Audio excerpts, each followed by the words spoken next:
guys, welcome back to ESL with Liz. For this lesson, I wanted to talk about apostrophes. Apostrophes.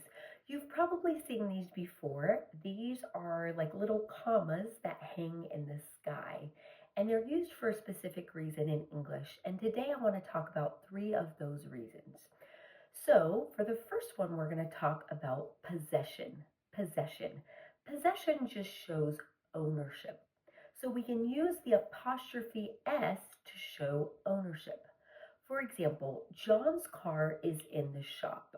John's car is in the shop. Here, apostrophe S after the name John shows that the car belongs to John.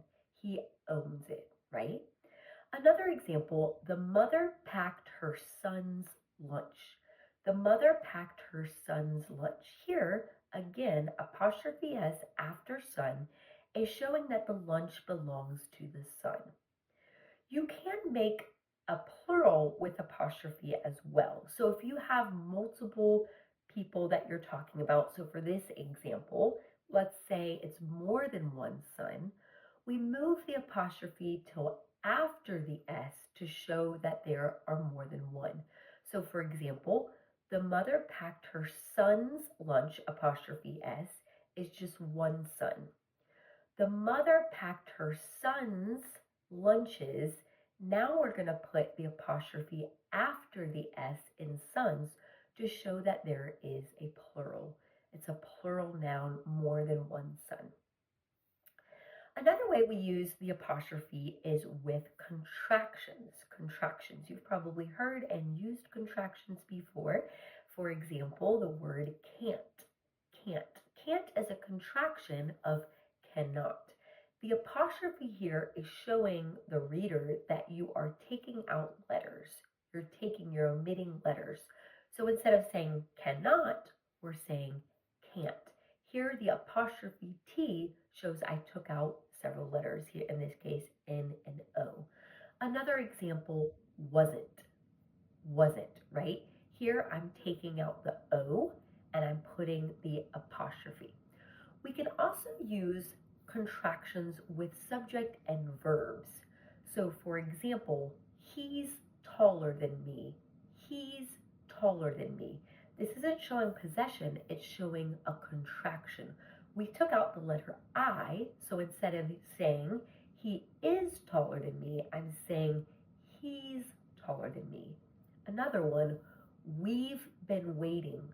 We've been waiting. Here I'm using W-E apostrophe V-E, we've, and here I took out H and A to say have. Instead of saying we have been waiting, I'm going to say we've been waiting. Here we're taking out the present participle have, right? We've been waiting. Another example, you're my friend. You're my friend. You're my friend.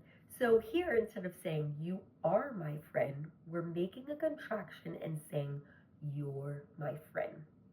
The last reason to use apostrophes that I want to talk about is in unusual punctuation or unusual circumstances. So for example, if I say the sentence, there are 4 S's in Mississippi.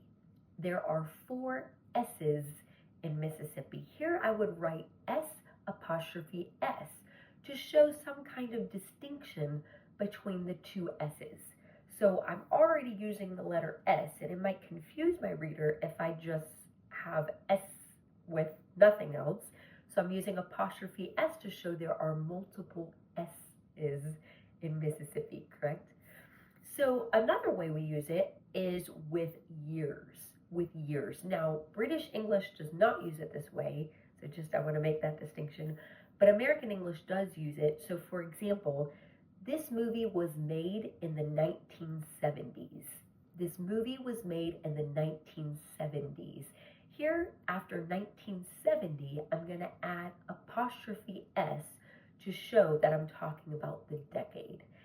Those are the 3 things that I wanted to talk about with apostrophes. I hope this helped. Have a great day.